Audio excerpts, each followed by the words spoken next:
সাংবাদিক বন্ধুদের আমি প্রদেশ কংগ্রেসের পক্ষ থেকে অভিনন্দন জ্ঞাপন করছি। আজকে আমরা যে বিষয়টা অবতারণা করতে চাই সেটা হচ্ছে ত্রিপুরা ট্রিপল ইঞ্জিনের সরকার চলছে, কিন্তু সমাজের সর্বক্ষেত্রে বলা যায় দুর্যোগ একেবারে দিনের পর দিন ঘনীভূত হচ্ছে।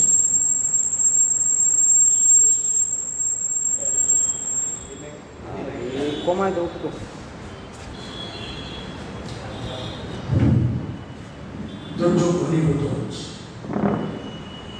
এমন অবস্থায় দাঁড়িয়ে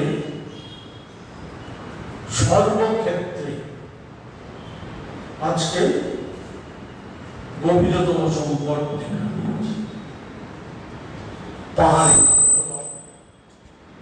মানুষ খেতে পারছে না, রোজগার নেই, তীব্র দাবদাহে বিদ্যুতের যন্ত্রণা ভোগ করতে হচ্ছে, পানীয় জলের সংকট,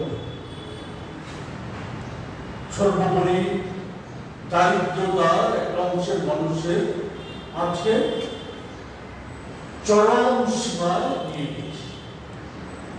অন্যদিকে রাজ্য সরকার, কেন্দ্রীয় সরকার গোটা দেশে বলে বেরোচ্ছে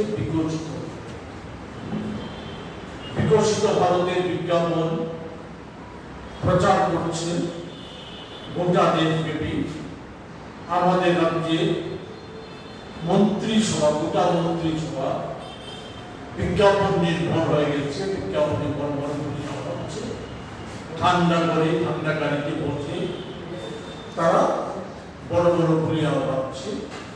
আমরা লক্ষ্য করেছি ত্রিপুরায় যখন সম্প্রতি কিছুদিন আগে ভয়ঙ্কর পেট্রোল ডিজেলের সংকট, বিদ্যুৎ সংকট, খাদ্য সংকট, আইন শৃঙ্খলার চরম অবনতি, প্রকাশ্য দিবালোকে সেখানে গুলি চালিয়ে খুন, আরো নানা ধরনের ঘটনা সংঘটিত হচ্ছে। সেই সময় রাজ্য মন্ত্রিসভা, প্রায় বলা যায় গোটা মন্ত্রিসভা ফেস্টিভ্যাল মোডে পশ্চিমবাংলা সফর করছে নির্বাচনী কথা। তাদের কোনো দায় দায়িত্ব নেই। সেই জায়গায় দাঁড়িয়ে এমন অবস্থায় আমরা লক্ষ্য করছি পাহাড় কাঁপছে, উপজাতি অংশের মানুষ সংকটাপন্ন। অনেক কথা বলা হয়েছে রাজ্য সরকারের তরফ থেকে উপজাতিদের মঙ্গলের জন্য, কল্যাণের জন্য অনেক কথা বলা।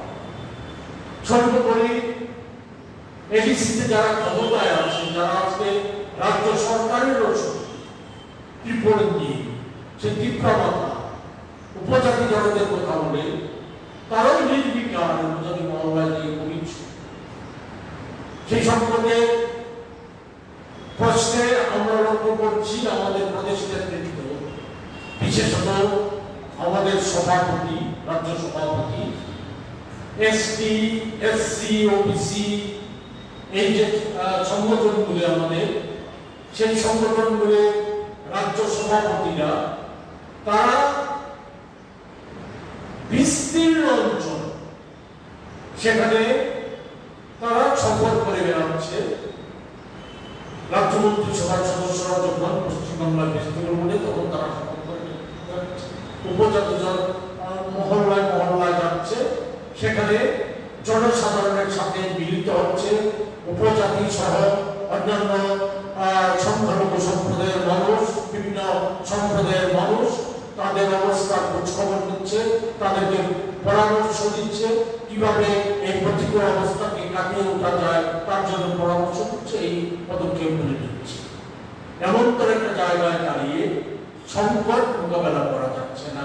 সংকটের গভীরতা কোন জায়গায় গিয়ে দাঁড়িয়েছে তার একটা বড় উদাহরণ হচ্ছে সম্প্রতি গত 22শে মে গন্ডাছড়ায় মহকুমা হাসপাতালে এক উপজাতি রমণী, তার স্বামী প্রয়াত পূর্ণজয় কৃষ্ণ, উনি আজ থেকে 5 মাস আগে অভাবের কারণে উনি আত্মহরণের পথ বেছে মারা যান। পূর্ণজয় তার স্ত্রী মরমরি ত্রিপুরা গন্ডাছড়া মহকুমা হাসপাতালে কন্যা সন্তানের জন্য অভাব এতটাই তীব্র যে অভাবের কারণে সেই মহিলা মাত্র 5,500 টাকা এই কন্যা সন্তানকে বিক্রি করে দিতে বাধ্য। অবস্থা কোন জায়গায় এটা একমাত্র ঘটনা নয়, সন্তান বিক্রির একমাত্র ঘটনা নয়, গোটা রাজ্য ছেয়ে গেছে। অভাবের কারণে সন্তান বিক্রি নানা ধরনের ঘটনা সে জায়গায় মহিলা বাড়ি হচ্ছে উত্তর গন্ডাছড়া এডিসি ভিলেজের তারা বন কলোনি এলাকা। সে মহিলা আমরা লক্ষ্য করেছি যে বিদ্যুতের অসহনীয় জন্য প্রচন্ড তাপমাত্রার মধ্যে যখন তখন লোডশেডিং হয়ে যাচ্ছে, বিদ্যুৎ চলে যাচ্ছে, বিদ্যুৎ পরিবাহী তার সেখানে গত কিছুদিন আগে সাবরুমে উড়লেন, সেখানে ছেঁড়া তারে রেগে বাড়ি যাওয়ার পথে ছেঁড়া তারে রাস্তায় পড়ে থাকা ছেঁড়া তারে রেগে বিদ্যুতের তারে রেগে তার মৃত্যু। সেখানে বলা হচ্ছে যে দায়ী হচ্ছে ফিটকো। ফিটকো একটা বেসরকারি সংস্থা। বিদ্যুৎ নিগম এটা তো একটা লাভজনক সংস্থা ছিল, লাভের জন্য সেই লাভজনক সংস্থাকে আজকে পতন করে দেওয়া হয়েছে। লাভজনক সংস্থা আজকে দেনার দায়ে ডুবে গেছে, শত শত কোটি টাকা দেয় দেনার দায়ে ডুবে গেছে। তার দায় ভার জনসাধারণের উপর চালাচ্ছে বিদ্যুতের মাসুল বৃদ্ধি করে একাধিকবার বিদ্যুতের মাসুল করা হয়েছে এই সময়ের মধ্যে। যেটা লাভজনক সংস্থা ছিল সেটাকে ইয়ে করে দিয়েছে, সেখানে বেসরকারি সংস্থাকে ডেকে আনা হচ্ছে। এই ফিটকোকে কারা এনেছে? তাদেরকে দায়ী করলে চলবে? দায়ী রাজ্য সরকার। অভাবের কারণে সন্তান বিক্রি করে দেওয়ার জন্য যখন দায়ী রাজ্য সরকার, বিদ্যুতের বেহাল দশার জন্য এই ছেঁড়া তারে লেগে পূর্ণেন্দু মৃত্যুর জন্য সম্পূর্ণভাবে দায়ী হচ্ছে রাজ্য সরকার। আমরা লক্ষ্য করছি এই রাজ্যে দ্রব্যমূল্য আজকে আকাশ ছোঁয়া। ডাল, তেল, এই সমস্ত সামগ্রী, নিত্য প্রয়োজনীয় পণ্য সামগ্রীর দাম ছিল আকাশ ছোঁয়া। অন্য দিক থেকে আমরা দেখছি শাক, সবজি, ফল, পচারি তার দামও আছে আকাশ ছোঁয়া। আলু, পেঁয়াজ 35 টাকা 40 টাকা কেজি দর বিক্রি হচ্ছে। কোথায় নিয়ে পড়েছে খাদ্য দপ্তর?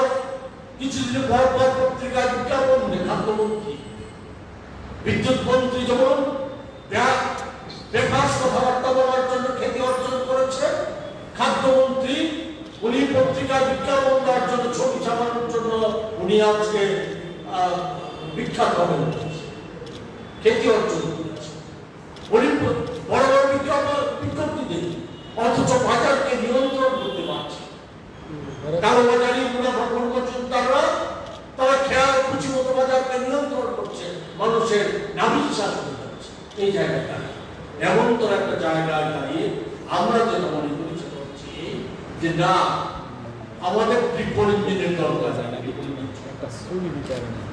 আজকে একটা ইঞ্জিন, প্রথম ইঞ্জিন, 1 নম্বর ইঞ্জিন, 1 নম্বর ইঞ্জিনকে দেশ থেকে তাড়ানোর জন্য, সরকার থেকে তাড়ানোর জন্য ভারতবর্ষের মানুষ নির্বাচন মন্ডলী সংকল্পবদ্ধ হয়ে নিয়েছে। সংকল্পবদ্ধ হয়ে আজকে ওই 6 দফায় নির্বাচন সংগঠিত হয়ে গেছে। 6 দফা নির্বাচন মন্ডলী অংশগ্রহণ করেছে। 7ম দফা আগামী 1 জুন 4 তারিখ জানানো হবে।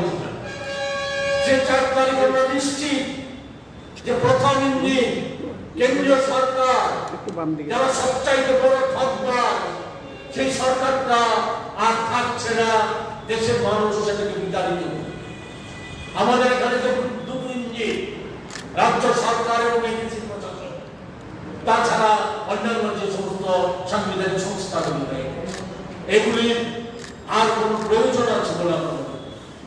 একদিকে তো এই যে সন্তান বিক্রি সহ উচাও ব্যবস্থার জন্য, বিভীষিকাময় অবস্থার জন্য মূল যে দায়ী সে হচ্ছে রাজ্যের মুখ্যমন্ত্রী, সম্পূর্ণ অপদার্থ মুখ্যমন্ত্রী। সে মুখ্যমন্ত্রী দায়ী। মুখ্যমন্ত্রীর আজকে নৈতিক দায় নিয়ে পদত্যাগ করা হয়েছে মুখ্যমন্ত্রী। অন্যদিক থেকে ব্যর্থ মন্ত্রী যারা, বিদ্যুৎ মন্ত্রী, খাদ্যমন্ত্রী সহ ব্যর্থ মন্ত্রী যারা আছে, তাদেরকে অপসারিত করা হয়েছে। ফলে সেই জায়গায় দাঁড়িয়ে আমরা এই সংবাদ মাধ্যমের মাধ্যমে রাজ্যবাসীর জনমত তৈরি করতে চাই, রাজ্যবাসীর উচ্চরে নিয়ে যেতে চাই যে আজকে মানুষ, বিশেষ করে উপজাতি মহল্লার মানুষ বেঁচে পড়তে থাকতে পারছে না, বাধ্য হচ্ছে অনাহারে আত্মকে পরিত্রাণ পেতে সন্তান বিক্রি করে দেওয়ার মতো ঘটনা সংঘটিত করতে বাধ্য হচ্ছে। সেই জায়গায় উপজাতি অংশের মানুষ তাদেরকে ঐক্যবদ্ধ করে প্রতিরোধ আন্দোলনে গড়ে তোলার জন্য যাতে আমরা সমবেত করতে পারি, তার জন্য সংবাদ মাধ্যমের সহায়তা চাই। অন্যদিক থেকে আমরা রাজ্যব্যাপী আওয়াজ তুলতে চাই, অপরাধ সরকার, যা বলেন নেতৃত্বের সরকার, জেলা স্বশাসিত জেলা পরিষদ, তাদের আর থাকার কোনো নৈতিক অধিকার নাই। তাদেরকে অবিলম্বে পদত্যাগ করে রাজ্যে স্বাভাবিক অবস্থা ফিরিয়ে আনতে সহায়তা করতে হবে। এই কথাগুলি বলার জন্যই আমরা আপনাদেরকে এখানে ডেকে এনেছিলাম। আপনাদের যদি কোনো জিজ্ঞাসা থাকে তাহলে আপনারা